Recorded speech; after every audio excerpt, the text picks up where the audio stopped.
Bonjour à tous, on va parler d'une transformation Isochord. Alors une transformation Isochord, c'est lorsque le volume est constant.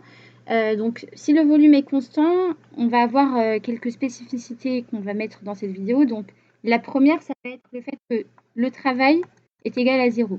Pourquoi? Parce que quand votre transformation est Isochord, ça veut dire que votre volume ne bouge pas. Donc ça veut dire que les frontières de votre système sont immobiles. Il n'y a pas de mouvement qui est impliqué. S'il n'y a pas de mouvement, alors il n'y a pas de variation d'énergie mécanique. Or, le travail, lui, il est rattaché à l'énergie mécanique. Donc, du coup, le travail, il va être nul ici. C'est pour ça que pour une transformation Isochord, W est toujours égal à 0. Une fois qu'on sait ça, en fait, on va utiliser la première loi de la thermodynamique qui nous dit que delta U, c'est égal à W plus Q.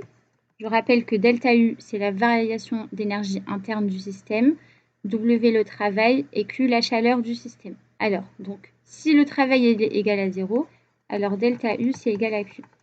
Donc, on peut directement maintenant calculer une des deux grandeurs afin de connaître les deux. On va s'intéresser à delta U. Donc, delta U, c'est égal à CV dt, delta T. Donc cette équation, elle est valable pour une transformation Isochord, donc ça c'est aussi la chaleur.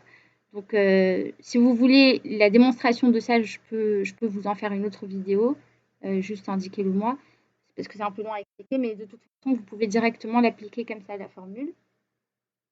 Donc par exemple, si on a entre 1 et 2, une situation entre 1, je veux dire, où on a une transformation entre l'état 1 et l'état final 2, eh bien, la chaleur, elle va être égale à, comme on a dit, CV delta T. Et delta T, dans ce cas-là, ça va être l'état final T2 moins l'état initial T1. Autre chose intéressante à indiquer ici, c'est la variation de l'enthalpie dans le cas d'une transformation Isochord. C'est égal à gamma delta U. Je précise que gamma, c'est le rapport entre Cp et Cv.